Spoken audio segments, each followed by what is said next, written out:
Selamat pagi, siang, sore, dan malam. Kami dari kelompok 1 akan mempresentasikan mengenai PSAK 1 dan 25. Sebelum itu, izinkan saya untuk memperkenalkan anggota-anggota kelompok saya. Jadi yang pertama ada saya sendiri, yaitu Angel Zita dengan NIM 2023-50187, lalu ada Reiki dengan NIM 2023-50191, Sarah Christine dengan NIM 2023-50249, lalu ada Salsabila dengan NIM 2023-50251, lalu ada Siti Syafira dengan NIM 2023-50310, lalu ada Violenzia dengan NIM 2023-50322, lalu ada Syafa Kamilia dengan NIM 2023-50328,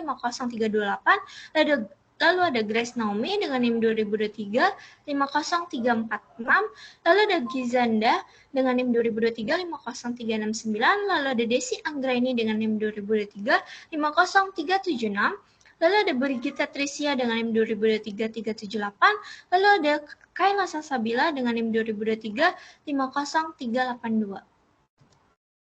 Jadi yang pertama kita akan membahas mengenai PSAK 1 penyajian laporan keuangan. Jadi sebelum kita masuk lebih dalam tentang laporan keuangan, kita harus tahu dulu pengertian laporan keuangan itu sendiri. Jadi laporan keuangan adalah suatu penyajian terstruktur dari posisi keuangan dan kinerja keuangan suatu entitas. Jadi nantinya laporan keuangan ini itu digunakan untuk pengambilan keputusan suatu perusahaan. Lalu di sini ada tujuan laporan keuangan. Di sini memberikan informasi mengenai posisi keuangan dan arus kas entitas yang bermanfaat bagi kalangan pengguna laporan dalam membuat keputusan ekonomi yang tadi udah dijelasin. Lalu ada ruang lingkup. Di sini entitas menerapkan pernyataan ini dalam penyusunan dan penyajian laporan keuangan bertujuan umum sesuai dengan SAK. Pernyataan ini tidak berlaku bagi penyusunan dan penyajian laporan keuangan entitas syariah.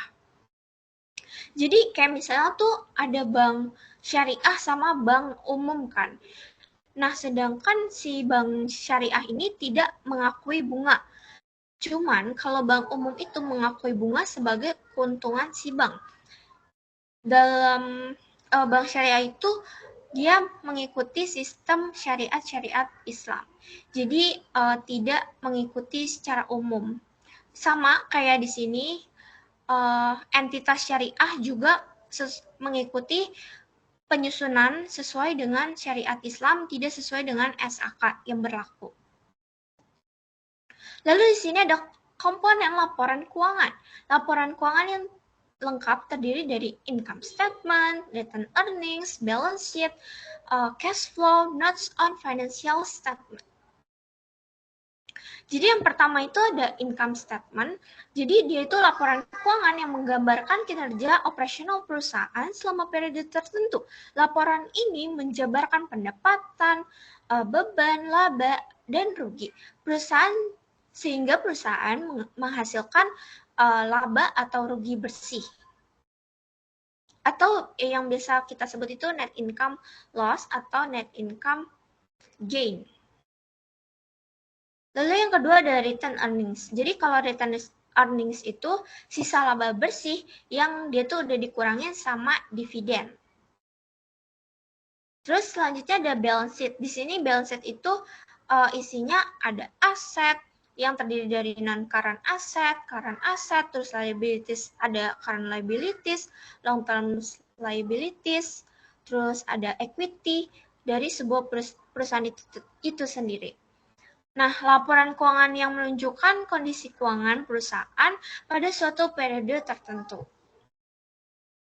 Lalu yang keempat itu ada cash flow. Jadi, laporan keuangan yang mencatat seluruh pemasukan dan pengeluaran dalam periode tertentu si perusahaan itu sendiri.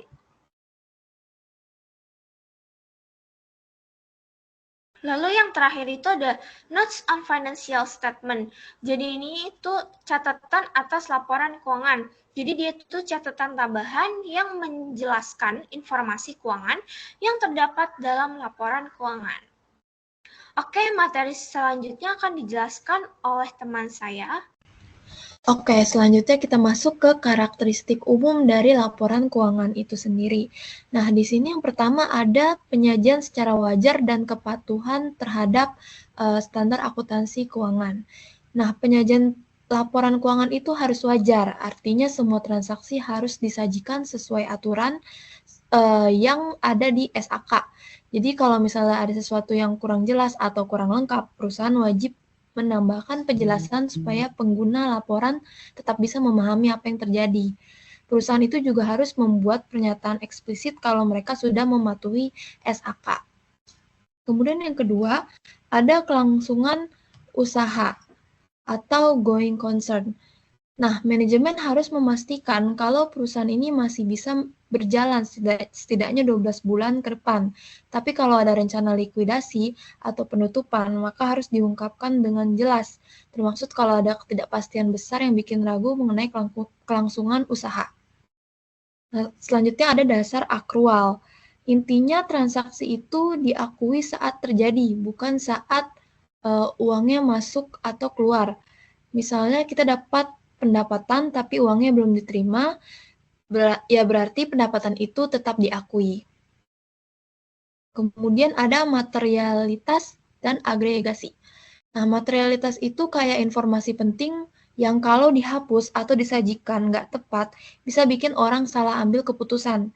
Jadi, info yang penting harus dipisah, tapi kalau info kecil yang nggak terlalu signifikan, boleh digabung dengan yang sejenis.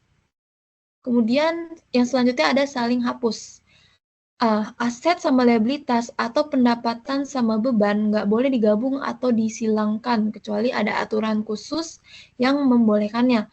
Contohnya kalau kita punya piutang sama hutang dari orang yang sama, tetap harus dilaporkan masing-masing. Nggak boleh cuma selisihnya aja yang ditulis. Kemudian ada frekuensi pelaporan. Nah, laporan keuangan itu minimal dibuat setahun sekali. Nggak perlu tiap hari atau tiap minggu. Tapi kalau mau laporan tahunan lebih dari atau kurang dari setahun, misalnya karena akuisisi, alasannya harus dijelaskan di catatan laporan keuangan. Kemudian ada informasi komparatif. Yang artinya semua informasi di laporan keuangan harus bisa dibandingkan sama periode sebelumnya. Jadi misalnya ada data tahun ini, harus bisa dilihat juga datanya tahun lalu. Kemudian ada konsistensi penyajian. Nah, yang terakhir ini berarti penyajian laporan harus konsisten antara periode. Kalau ada perubahan, maka harus dibuat laporan jadi lebih baik, lebih akurat, dan lebih relevan. Nah, kita lanjut ke struktur dan isi.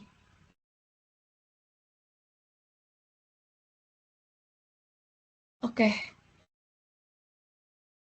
Kita masuk ke struktur dan isi laporan keuangan yang merupakan bagian penting yang sering dilihat sama stakeholder, kayak investor, mitra bisnis, atau kreditur. Nah, laporan keuangan itu kan ada 5. Yang pertama itu ada laporan posisi keuangan atau neraca. Nah, neraca ini menunjukkan apa yang dimiliki sama perusahaan, asetnya, apa yang jadi kewajiban, liabilitasnya, dan sisa kekayaan ekuitasnya. Contohnya kalau aset lancar kayak kas, piutang, atau persediaan. Kalau liabilitas jangka pendek kayak piutang dagang dan liabilitas jangka panjang kayak pinjaman bank. Kalau ekuitas tuh seperti modal pemilik dan laba yang disimpan. Kemudian laporan keuangan yang kedua ada laporan laba rugi dan penghasilan komprehensif lain. Nah, laporan ini dibuat untuk tahu berapa pendapatan yang didapat, beban yang dikeluarkan, dan apakah perusahaan untung atau rugi.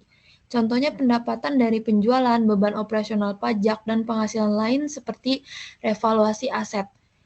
Kemudian laporan keuangan yang ketiga ada laporan perubahan ekuitas. Laporan ini menjelaskan pergerakan modal, misalnya dari laba yang ditahan, dividen yang dibagikan, atau penambahan modal baru. Nah, untuk laporan keuangan yang keempat ada laporan arus kas. Nah, ini bagian yang nunjukin arus keluar masuk kas perusahaan yang dibagi jadi 3, yaitu kas dari operasional, kayak penjualan atau pembayaran gaji, lalu kas dari investasi, misalnya beli atau jual aset, lalu yang ketiga kas dari pendanaan, kayak pinjaman atau penerbitan saham. Nah, kemudian laporan keuangan yang terakhir, yang kelima, yaitu catatan atas laporan keuangan, yang isinya adalah rincian lebih detail soal angka-angka di laporan keuangan, misalnya metode akuntansi yang dipakai, rincian aset, atau penjelasan utang. Oke, selanjutnya akan dijelaskan oleh teman saya. Baik, selanjutnya saya akan membahas mengenai informasi yang dibutuhkan atas laporan keuangan.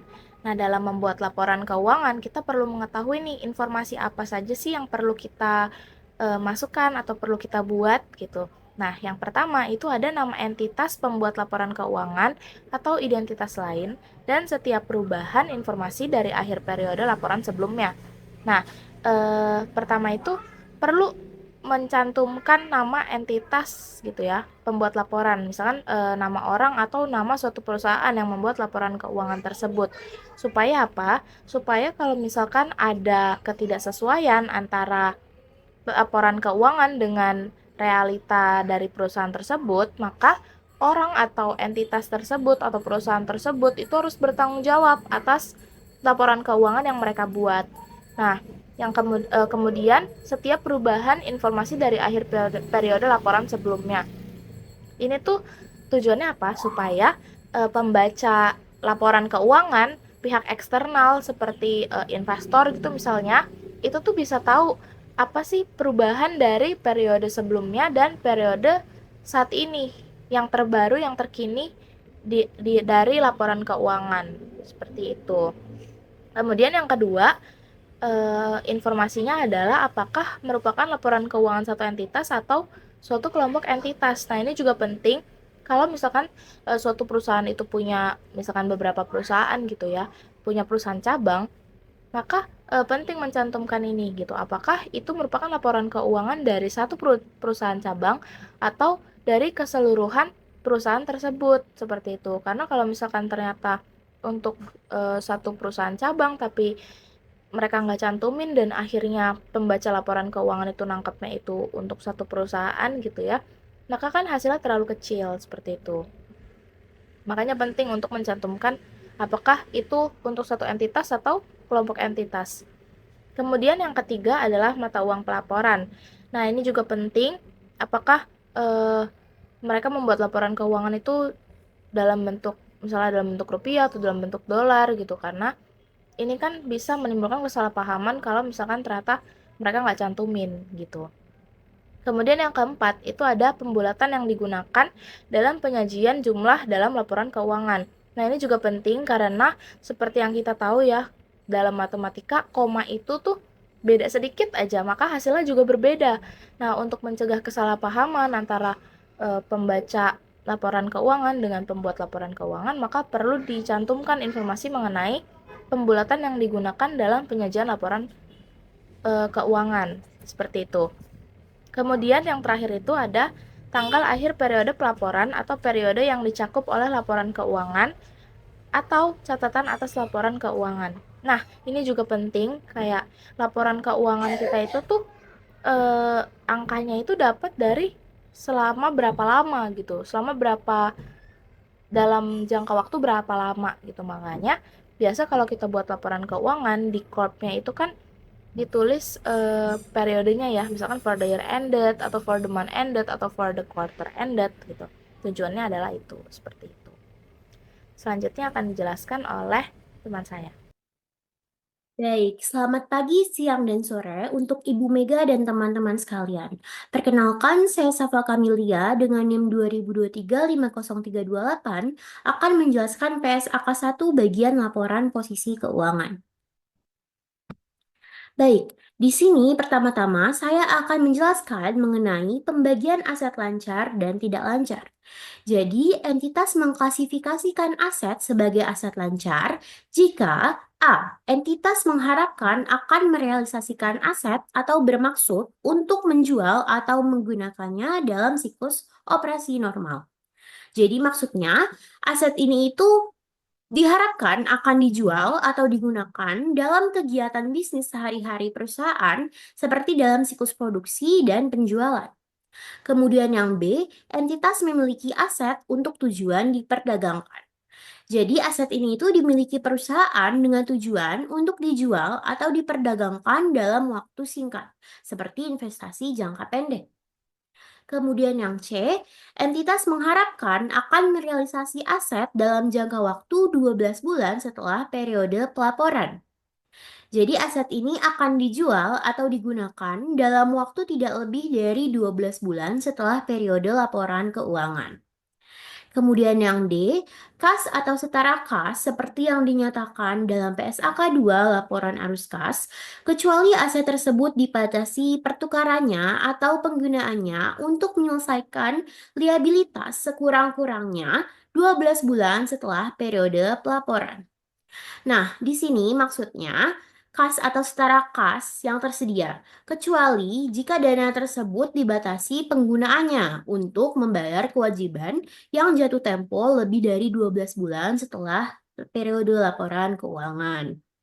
Nah, jadi aset yang tidak memenuhi kriteria yang sudah saya sebutkan, yang poin A, B, C, dan D ini, eh, merupakan aset yang digunakan untuk jangka panjang atau lebih dari 12 bulan setelah periode pelaporan. Nah, selanjutnya ini adalah pembagian liabilitas lancar dan jangka panjang. Jadi, suatu liabilitas itu diklasifikasikan sebagai liabilitas jangka pendek jika entitas mengharapkan akan menyelesaikan liabilitas tersebut dalam siklus operasi normalnya. Jadi, liabilitas ini merupakan kewajiban yang muncul dari kegiatan operasional sehari-hari perusahaan dan akan diselesaikan dalam siklus operasi normal perusahaan. Nah, siklus operasi normal ini merujuk pada waktu yang diperlukan perusahaan untuk menyelesaikan satu siklus bisnis seperti pembelian bahan baku, proses produksi, penjualan barang, dan penerimaan pembayaran. Oleh karena itu, setiap perusahaan berbeda-beda. Kemudian yang poin B, entitas memiliki liabilitas tersebut untuk tujuan diperdagangkan. Jadi maksudnya liabilitas ini dimiliki perusahaan dengan tujuan untuk diperdagangkan atau digunakan dalam transaksi jual beli jangka pendek. Nah, tujuan utamanya ini adalah untuk memperoleh keuntungan dalam waktu singkat melalui aktivitas seperti spekulasi atau perdagangan. Kemudian poin C, liabilitas tersebut jatuh tempo untuk diselesaikan dalam jangka waktu 12 bulan setelah periode pelaporan. Jadi, liabilitas ini tuh harus dibayar atau dilunasi dalam waktu maksimal 12 bulan setelah akhir periode pelaporan. Nah, jika kewajiban tersebut jatuh tempo dalam periode tersebut, maka liabilitas tersebut diklasifikasikan sebagai liabilitas jangka pendek. Kemudian, entitas tidak memiliki hak tanpa syarat untuk menunda penyelesaian liabilitas selama sekurang-kurangnya 12 bulan setelah periode pelaporan. Nah, di sini maksudnya jika perusahaan tidak memiliki hak yang pasti atau tanpa syarat untuk menunda pembayaran kewajiban lebih dari 12 bulan, maka tanggal kewajiban tersebut itu dianggap sebagai liabilitas jangka pendek. Jadi, liabilitas yang tidak memenuhi kriteria yang disebutkan dalam poin A, B, dan C, dan D ini akan dikategorikan sebagai liabilitas jangka panjang, yaitu kewajiban yang pelunasannya akan terjadi lebih dari 12 bulan setelah periode pelaporan.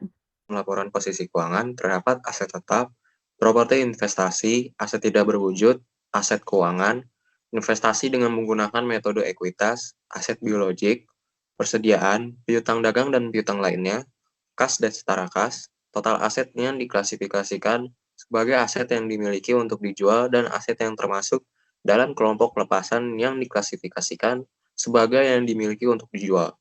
Kemudian ada hutang dagang dan terutang lainnya, kewajiban diestimasi, liabilitas keuangan, liabilitas dan aset untuk pajak kini, liabilitas dan aset pajak tangguhan, liabilitas yang termasuk dalam kelompok yang dilepaskan yang diklasifikasikan sebagai yang dimiliki untuk dijual, kepentingan non-pengendali yang disajikan sebagai bagian dari ekuitas, modal saham dan cadangan. Kemudian ada informasi yang disajikan dalam laporan posisi keuangan atau catatan atas laporan keuangan.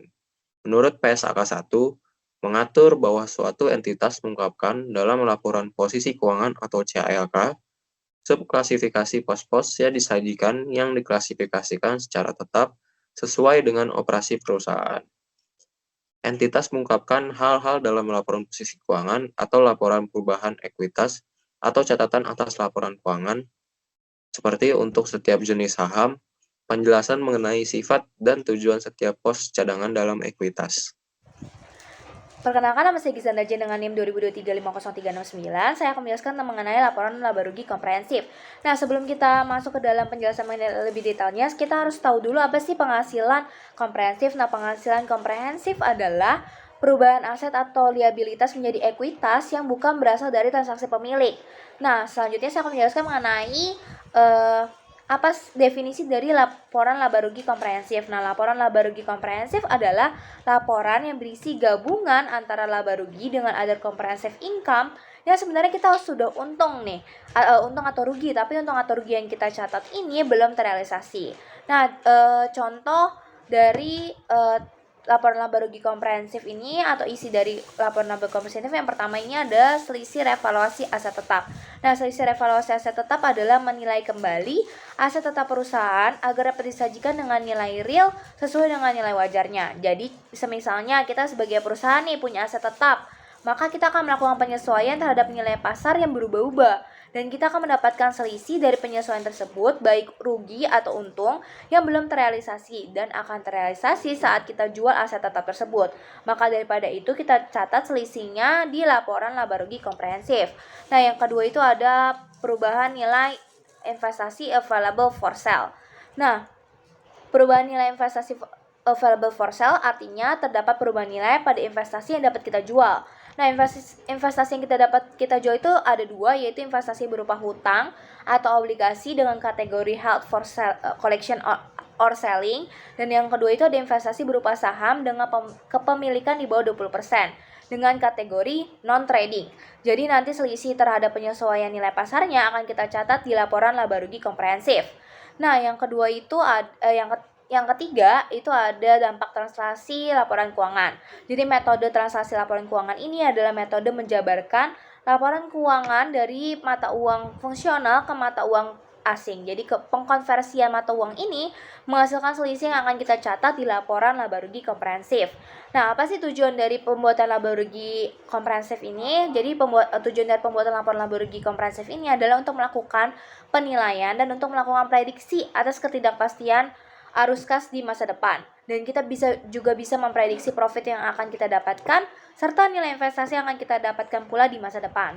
Nah, laporan laba rugi komprehensif ini dapat kita sajikan dengan dua cara. Yang pertama, satu laporan. Nah, satu laporan itu maksudnya laporan laba rugi keuangan akan digabung dengan laporan laba rugi komprehensif lainnya. Jadi kalau digabung itu maka komponen dari pendapatan komprehensif lainnya akan ditaruh di paling bawah.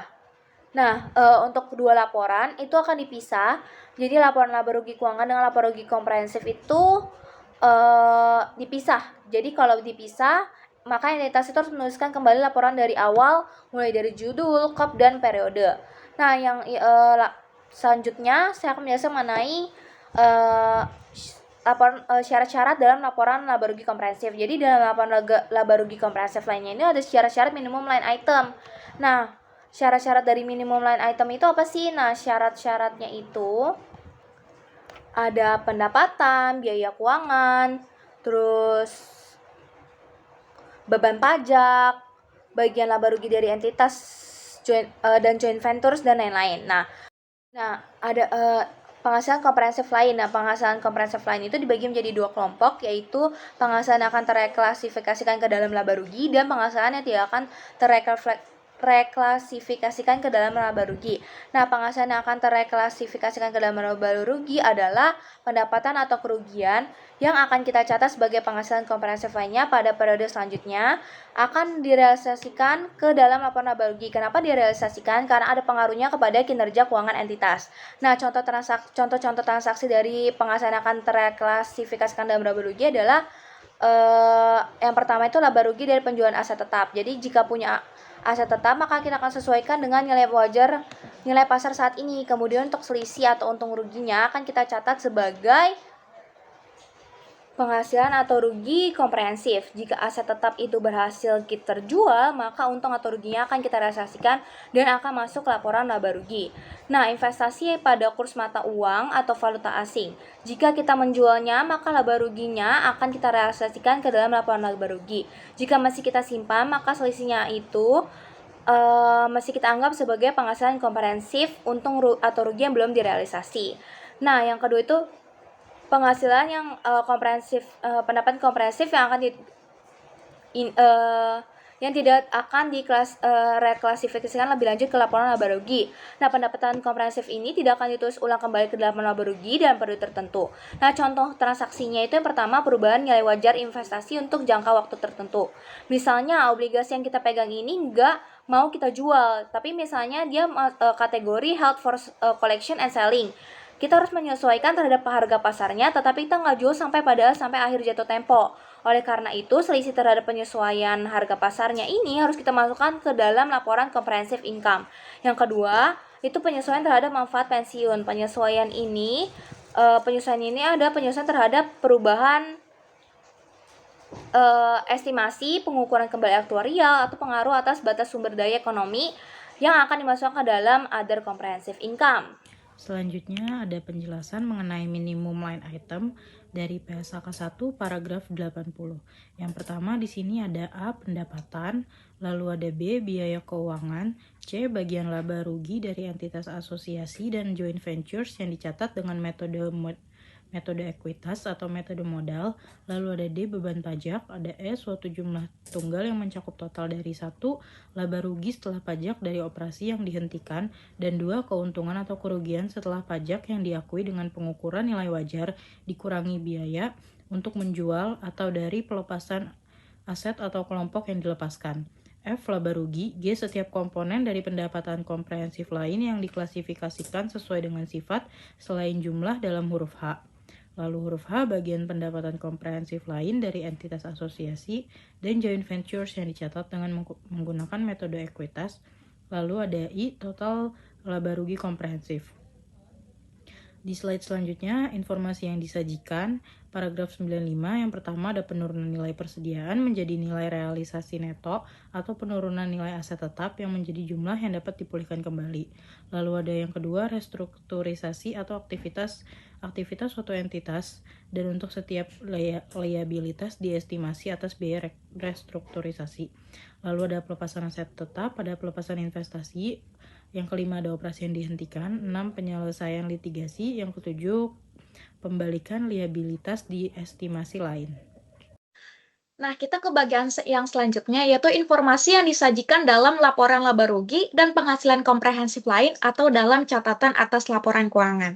Yang mana, suatu entitas bila ingin membuat laporan keuangan, mereka tuh harus mempermudah pengguna laporan keuangan agar menyajikan secara terperinci perihal pengeluaran dari entitas tersebut dan apa pengaruhnya pada entitas tersebut. Nah, di paragraf ke-101 ini, beban disubklasifikasikan untuk memberikan penekanan pada komponen dari kinerja keuangan yang dapat berbeda dalam frekuensi, potensi keuntungan atau kerugian, dan kemampuan untuk dapat diprediksi. Analisis ini diberikan dalam satu dari dua bentuk. Nah, kita bahas ke bentuk yang pertama, yaitu metode sifat beban. Nah, metode sifat beban ini menggabungkan beban dalam laba rugi berdasarkan sifatnya. Sebagai contoh, depresiasi, pembelian bahan baku, biaya transportasi, imbalan kerja, dan biaya iklan. Dan tidak merealokasikan menurut berbagai fungsi dalam entitas. Metode ini mungkin mudah diterapkan karena tidak membutuhkan adanya alokasi beban menurut klasifikasi fungsional. Contoh dari klasifikasi dengan metode sifat beban adalah sebagai berikut.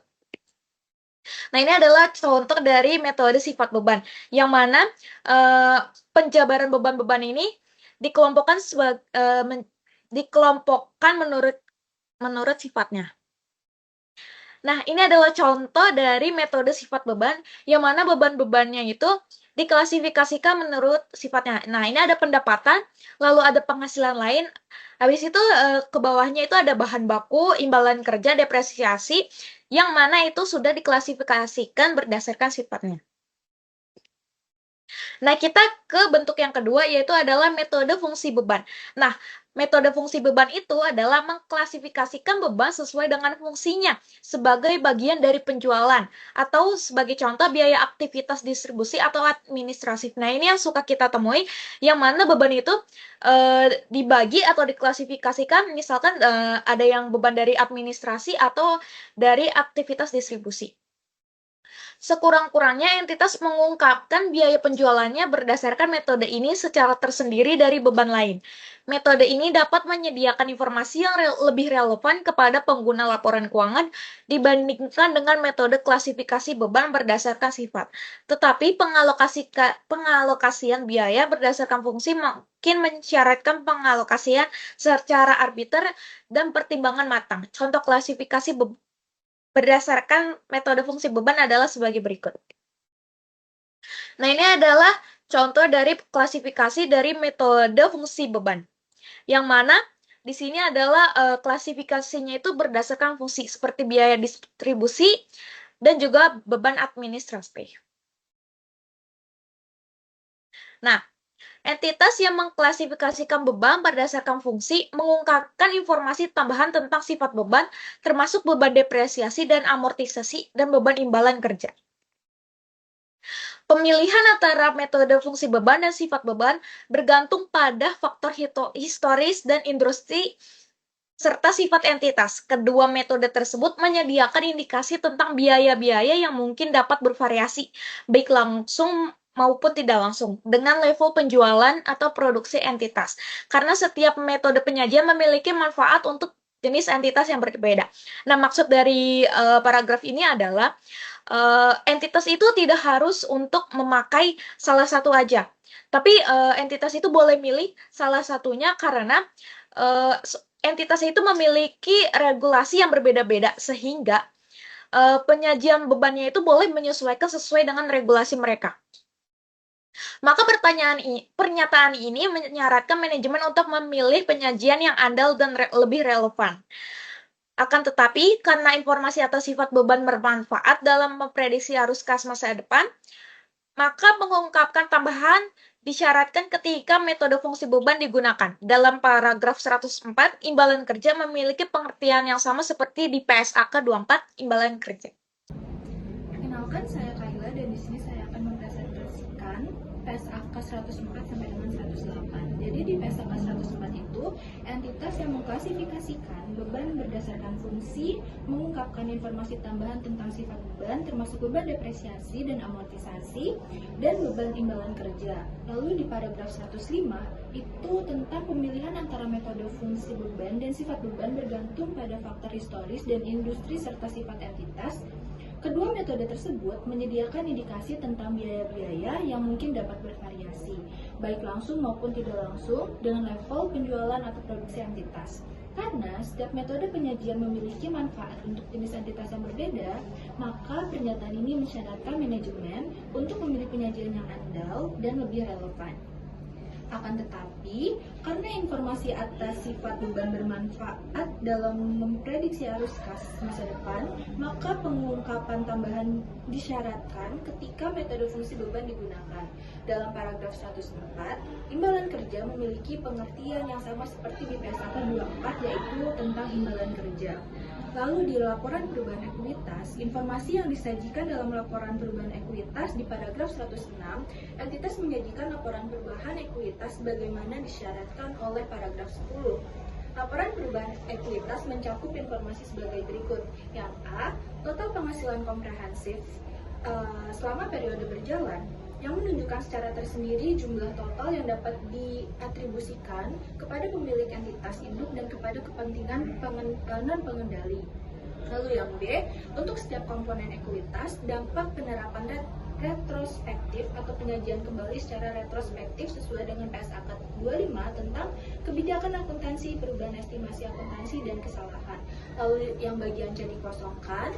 Bagian D, untuk setiap komponen ekuitas, rekonsiliasi antara jumlah tercatat pada awal dan akhir periode secara tersendiri paling sedikit mengungkapkan masing-masing perubahan yang timbul dari 1 laba rugi, 2 penghasilan komprehensif lain, dan yang ketiga, Transaksi dengan pemilik dalam kapasitasnya sebagai pemilik yang menunjukkan secara tersendiri kontribusi dari dan distribusi kepada pemilik dan berbahan hak kepemilikan atas kepentingan pada entitas anak yang tidak menyebabkan hilangnya pengendalian. Informasi yang disajikan dalam laporan perubahan ekuitas atau dalam catatan atas laporan keuangan. Lalu di paragraf 107, entitas menyajikan baik dalam laporan perubahan ekuitas atau dalam catatan atas laporan keuangan jumlah dividen yang diakui sebagai distribusi kepada pemilik selama periode dan jumlah dividen per saham terkait.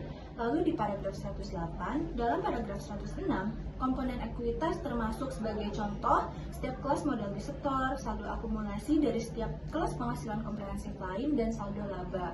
Lalu di paragraf selanjutnya akan dijelaskan atau dibacakan lebih lanjut dengan rekan kelompok saya. Terima kasih. Baik, selanjutnya kita akan membahas mengenai laporan arus kas. Laporan arus kas itu apa sih? Jadi laporan arus kas ini adalah laporan yang memberikan informasi dasar bagi pengguna laporan keuangan untuk menilai kemampuan entitas atau suatu perusahaan dalam menghasilkan kas dan setara kas dan kebutuhan perusahaan atau entitas dalam menggunakan arus kas tersebut gitu. Jadi dari laporan arus kas ini tuh kita bisa tahu berapa sih kas dan setara kas yang dihasilkan oleh suatu perusahaan atau berapa sih kas dan setara kas yang dipakai, yang digunakan oleh entitas atau perusahaan tersebut gitu. Nah, tujuannya apa sih dibuat laporan arus kas ini? Pertama, supaya kita bisa tahu nih berapa sih yang kita hasilkan dan berapa sih kas yang kita pakai gitu, dan dipakai untuk apa, seperti itu. Kemudian selanjutnya adalah supaya orang-orang yang memerlukan laporan keuangan itu misalkan pimpinan gitu ya, tapi mereka tidak mempunyai basic akuntansi, karena balance sheet itu kan sebenarnya orang yang membaca itu harus mengerti ya, ini tuh maksudnya gimana, dapatnya dari mana gitu. Tapi kalau misalkan orang tersebut yang membaca laporan keuangan ini tidak memiliki basic akuntansi, maka akan sulit untuk mengerti. Nah, makanya dibuatlah laporan arus kas ini, di mana yang dimasukkan itu hanyalah kas dan setara kas gitu. Jadi kas dan setara kas itu berapa yang kita hasilkan dan berapa yang kita keluarkan gitu, supaya pembaca laporan keuangan itu juga lebih mengerti gitu dan lebih mudah memahami laporan keuangan suatu perusahaan atau suatu entitas, seperti itu. Dan yang terakhir juga untuk sebagai penilaian kinerja gitu ya, apakah suatu perusahaan ini tuh baik gitu, khususnya untuk investor gitu ya, apakah perusahaan ini tuh cocok untuk diinvestasikan gitu, apakah perusahaan itu bisa menghasilkan keuntungan, seperti itu ya. Begitu mengenai laporan arus kas. Selanjutnya akan dijelaskan oleh teman saya. Nah, selanjutnya itu ada catatan atas laporan keuangan. Apa sih catatan atas laporan keuangan ini? Catatan atas laporan keuangan merupakan bagian integral dari laporan keuangan yang memberikan informasi tambahan tentang posisi keuangan, kinerja keuangan, dan arus kas perusahaan. Nah, kenapa sih catatan atas laporan keuangan ini disebut sebagai bagian integral dari laporan keuangan? Itu tuh karena si catatan atas laporan keuangan ini menyajikan informasi dasar penyusutan laporan keuangan dan kebijakan akuntansi spesifik. Contohnya itu seperti pengukuran, kebijakan yang relevan, dan asumsi dalam estimasi. Yang selanjutnya, si catatan atas laporan keuangan ini juga mengungkapkan informasi yang disyaratkan oleh SAK yang tidak disajikan di bagian manapun, namun informasi tersebut tuh masih bersifat relevan dengan untuk memahami laporan keuangan. Yang selanjutnya, sepanjang praktis penyajian catatan atas laporan keuangan dilakukan secara sistematis. Dan yang terakhir, catatan atas laporan keuangan ini membuat referensi silang atas setiap pos untuk informasi yang berhubungan dengan catatan atas laporan keuangan. Yang selanjutnya itu ada contoh pengukuran sistematis atau pengelompokan catatan atas laporan keuangan. Yang pertama itu mengutamakan area aktivitas yang dianggap paling relevan oleh entitas untuk memahami kinerja dan posisi keuangannya, seperti mengelompokkan informasi mengenai aktivitas operasi tertentu. Yang kedua, untuk mengelompokkan informasi mengenai pos-pos yang diukur secara serupa, seperti aset yang diukur pada nilai wajar. Dan yang ketiga atau yang terakhir, mengikuti urutan pos-pos dalam laporan laba rugi dan penghasilan komprehensif lain dan laporan posisi keuangan, seperti pernyataan kepatuhan terhadap SAK, kebijakan akuntansi signifikan yang diterapkan, informasi tambahan untuk pos-pos yang disajikan, dan laporan keuangan. Dan yang terakhir itu ada pengungkapan lain, contohnya seperti liabilitas kontingensi dan pengungkapan informasi non-keuangan. Selanjutnya, saya Siti Syafira Indah dengan rekan saya Grace Naomi akan membahas PSAK 25, yaitu kebijakan akuntansi, perubahan estimasi akuntansi, dan kesalahan. Yang pertama, kita akan membahas tujuan dari PSAK 25 ini, yaitu tujuan pernikahan ini adalah mengatur kriteria dalam pemilihan dan perubahan kebijakan akuntansi, bersama dengan perlakuan akuntansi dan pengungkapan atas perubahan kebijakan akuntansi, perubahan estimasi akuntansi, dan koreksi kesalahan. Pernyataan ini memiliki intensi untuk meningkatkan relevansi dan keandalan laporan keuangan entitas, daya banding laporan keuangan sepanjang waktu, dan daya banding laporan keuangan entitas dengan laporan keuangan entitas lainnya. Lalu tujuan yang kedua adalah untuk pengungkapan yang disyaratkan untuk kebijakan akuntansi, kecuali perubahan kebijakan akuntansi diatur dalam PSAK 1 penyajian laporan keuangan. Selanjutnya, kita akan membahas ruang lingkup pada PSAK 25 ini, yaitu pernyataan ini diterapkan dalam pemilihan dan penerapan kebijakan akuntansi, serta pencatatan perubahan kebijakan akuntansi, perubahan estimasi akuntansi, dan koreksi kesalahan periode sebelumnya.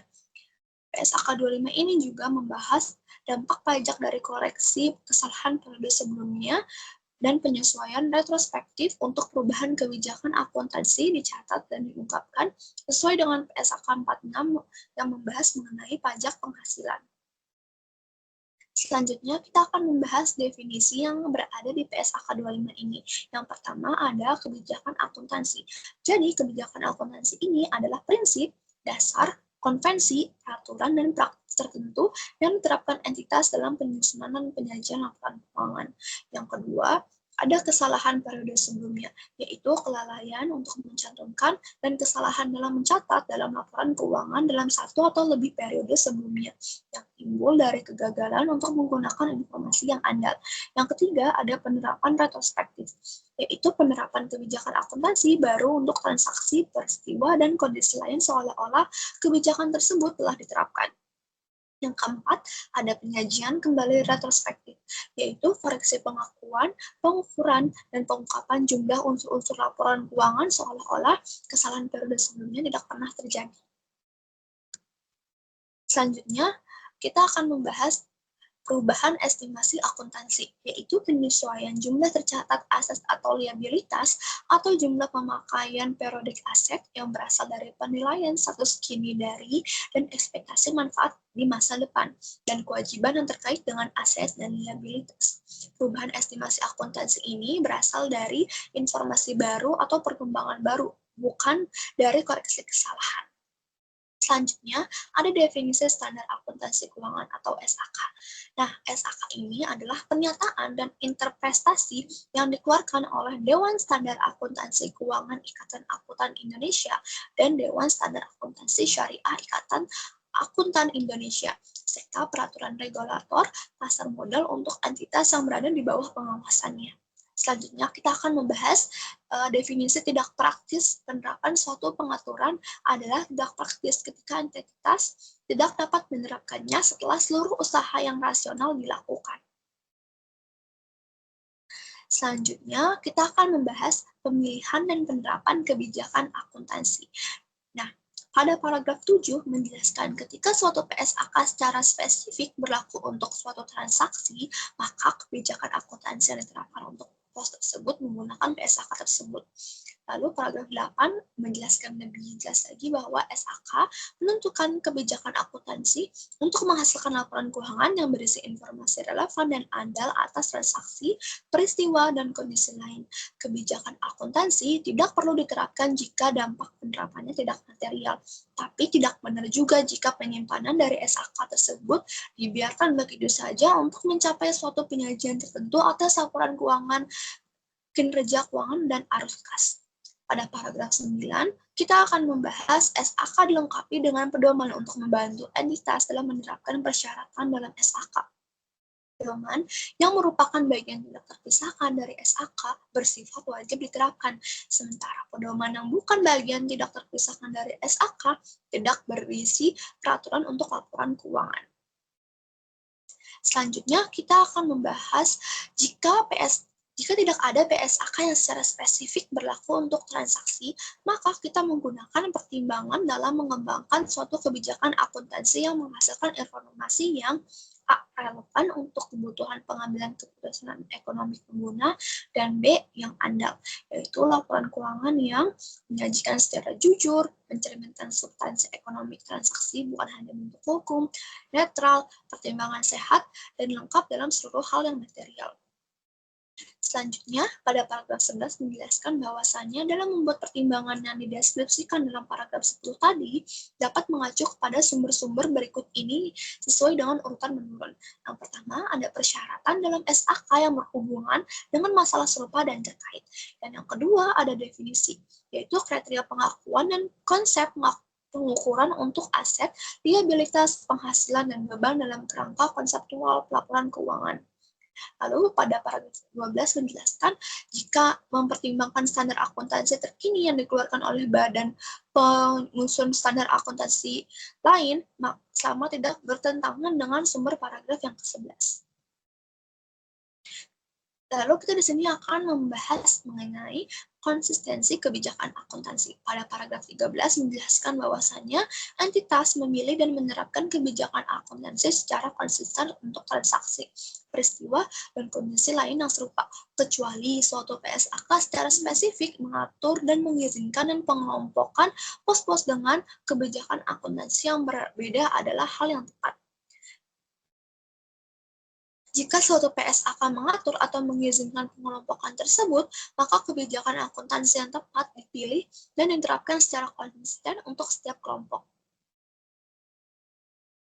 Lalu selanjutnya kita akan membahas perubahan kebijakan akuntansi. Pada paragraf 14 menjelaskan bahwasannya entitas mengubah kebijakan akuntansi jika perubahan tersebut pertama, disyaratkan oleh PSAK, dan kedua, menghasilkan laporan keuangan yang memberikan informasi yang andal dan kebutuhan relevan tentang dampak transaksi terhadap posisi keuangan dan kinerja keuangan. Pada paragraf 15 menjelaskan bahwa pengguna laporan keuangan perlu untuk mampu membandingkan laporan keuangan entitas dari waktu ke waktu untuk mengidentifikasikan kecenderungan dalam posisi keuangan, kinerja keuangan, dan arus kasnya. Oleh karena itu, kebijakan akuntansi yang sama diterapkan pada setiap periode. Selanjutnya kita akan membahas bukan perubahan kebijakan akuntansi. Yang pertama ada penerapan suatu kebijakan akuntansi untuk transaksi, peristiwa, atau kondisi lain yang berbeda secara substansi daripada yang terjadi sebelumnya. Dan yang kedua, ada penerapan satu kebijakan akuntansi baru untuk transaksi, peristiwa, atau kondisi lain yang tidak pernah terjadi sebelumnya atau tidak material.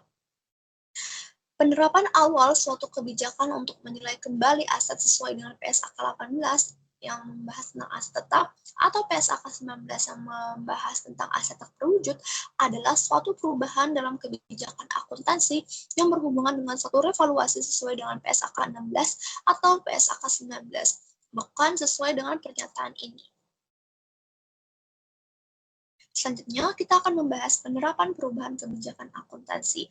Nah, penerapan perubahan kebijakan akuntansi ini bergantung kepada yang pertama, entitas mencatat perubahan kebijakan akuntansi akibat dari penerapan awal suatu PSAK sebagaimana yang diatur dalam ketentuan transisi dalam PSAK tersebut jika ada. Yang kedua, jika tidak ada ketentuan transaksi atau perubahan kebijakan dilakukan secara sukarela, maka entitas menerapkan perubahan tersebut secara retrospektif. Selanjutnya, kita akan membahas mengenai penerapan retrospektif. Nah, ketika perusahaan kebijakan akuntansi ini diterapkan secara retrospektif, maka entitas menyesuaikan yang pertama, saldo awal setiap komponen ekuitas yang terpengaruh untuk periode sajian paling awal. Yang kedua, jumlah komparatif lainnya diungkapkan untuk setiap periode sajian seolah-olah kebijakan akuntansi baru tersebut sudah diterapkan sebelumnya.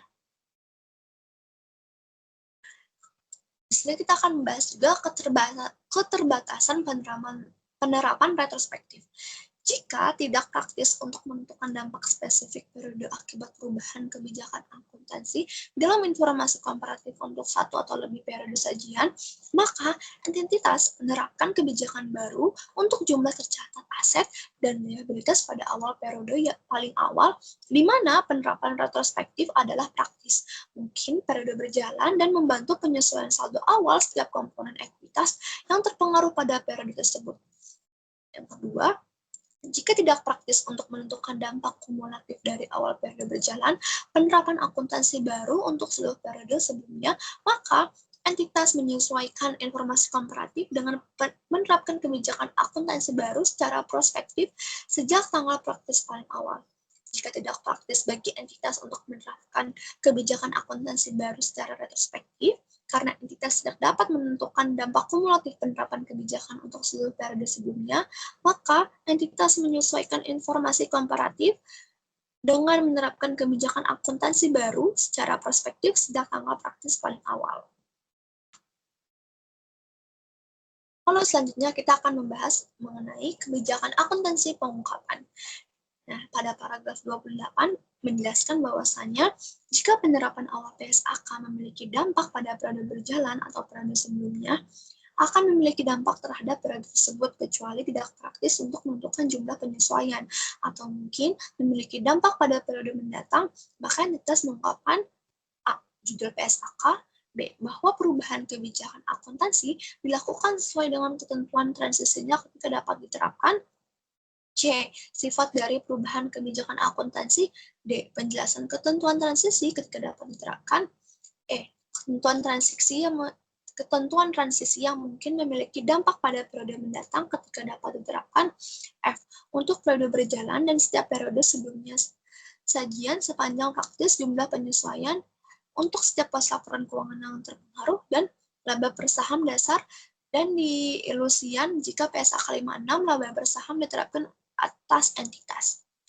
Oke, jumlah penyesuaian terkait dengan periode-periode sebelum periode tersebut disajikan sepanjang praktis, dan H, jika penerapan retrospektif disyaratkan oleh paragraf 19 bagian A dan 19 bagian B, tidak praktis untuk suatu periode sebelumnya tertentu atau periode sebelumnya periode tersebut disajikan keadaan yang mendorong keberadaan kondisi itu dan penjelasan bagaimana dan mulai kapan perubahan kebijakan akuntansi diterapkan. Laporan keuangan periode selanjutnya tidak perlu mengulang pengungkapan ini. Lalu pada paragraf 29 menjelaskan ketika perubahan kebijakan akuntansi sukarela memiliki dampak pada periode berjalan atau periode sebelumnya akan memiliki dampak terhadap periode tersebut kecuali tidak praktis untuk menentukan jumlah penyesuaian atau mungkin memiliki dampak pada periode mendatang. Maka entitas mengungkapkan A. Sifat dari perubahan kebijakan akuntansi, B. Alasan kenapa penerapan kebijakan akuntansi baru memberikan informasi yang andal dan lebih relevan. C. Jumlah penyesuaian untuk periode perjalanan setiap periode sebelumnya yang disajikan sepanjang praktis. I. Masuk dari bagian C itu penyesuaian untuk setiap pos laporan keuangan yang terpengaruh dan penyesuaian laba per saham dasar dan diilusian jika PSAK 56 laba per saham diterapkan atas entitas, dan D. Jumlah penyesuaian terkait dengan periode-periode sebelum periode tersebut disajikan sepanjang praktis dan keadaan yang membuat keberadaan kondisi itu dan penjelasan bagaimana dan sejak kapan perubahan kebijakan akuntansi diterapkan jika penerapan retrospektif tidak praktis untuk suatu periode tertentu atau untuk periode-periode sebelum periode tersebut disajikan. Lalu pada paragraf 30 menjelaskan ketika entitas belum menerapkan suatu PSAK baru yang telah diterbitkan tapi belum efektif berlaku, maka entitas mengungkapkan A. Fakta tersebut, dan B. Informasi relevan telah diketahui atau yang dapat diestimasikan secara wajar untuk menilai dampak yang mungkin atas penerapan PSAK baru tersebut pada laporan keuangan pada periode awal penerapannya.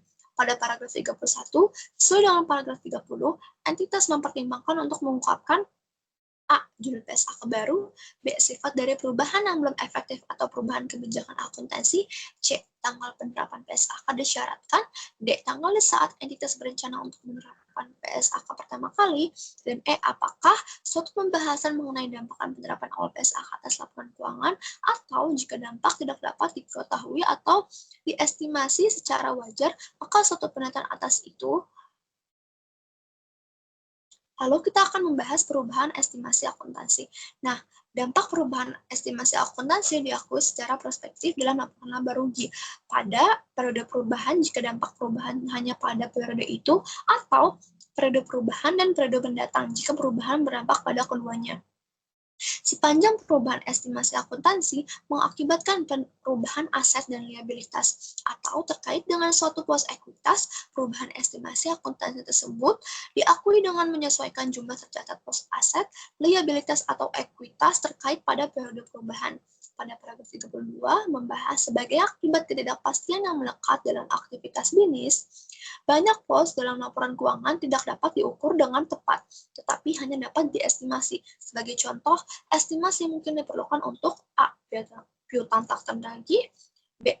Persediaan yang usang, C. Nilai wajar aset keuangan atau liabilitas keuangan, D. Umur manfaat dari atau pola konsumsi ekspektasian dari manfaat ekonomik masa depan yang melekat pada aset terdepresi, dan E. Kewajiban garansi. Selanjutnya akan dijelaskan oleh kawan saya, Grace Naomi.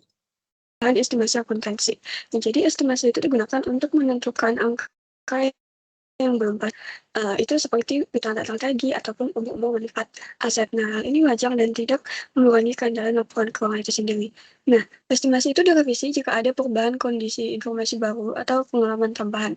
Jadi revisi ini berlaku ke depan atau dalam sifat prospektif dan tidak dianggap sebagai koreksi kesalahan masa lalu. Nah, dampak perubahan itu diakui dalam dua hal. Itu pertama itu hanya pada periode berjalan jika hanya mempengaruhi periode tersebut, dan juga pada periode berjalan dan mendatang jika dampaknya berlanjut. Nah, selanjutnya ada contoh ya. Contoh perubahan estimasi yang pertama itu adalah perubahan estimasi piutang tak terdagih yang mempengaruhi berjalan, kemudian perubahan manfaat aset mempengaruhi depresiasi periode berjalan dan ke depan. Nah, selanjutnya ada pengakuan dalam neraca. Neraca di mana jika perubahan estimasi berhubung dengan nilai aset, liabilitas, atau ekuitas tertentu,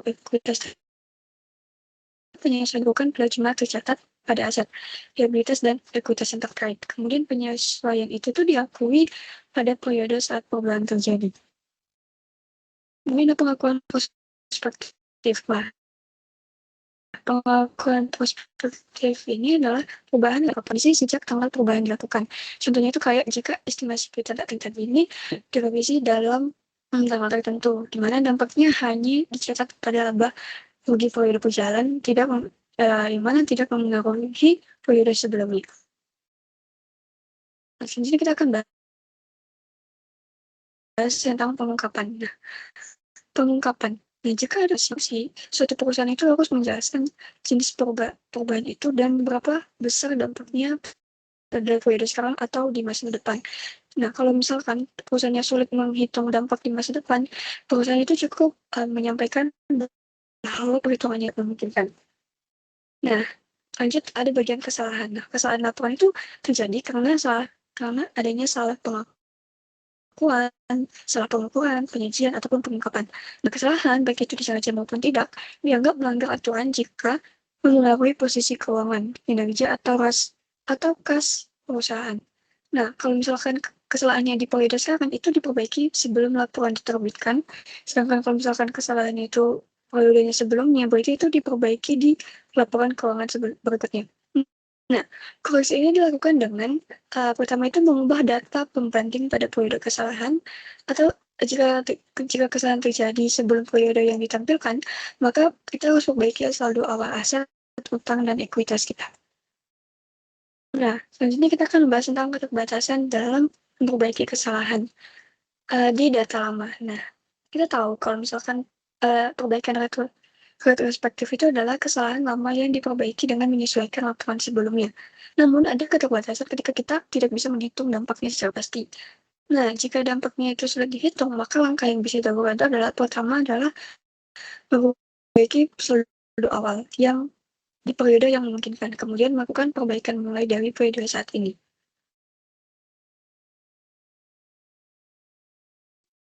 Nah, kemudian ada ketidakpastian penerapan retrospektif, pertama itu adalah sulit menentukan dampak periode sebelumnya karena kurangnya data atau estimasi yang sulit dibuat. Kemudian estimasi itu sulit dilakukan untuk periode lama karena sifat datanya itu sudah subjektif. Kemudian fokus pada data yang mencerminkan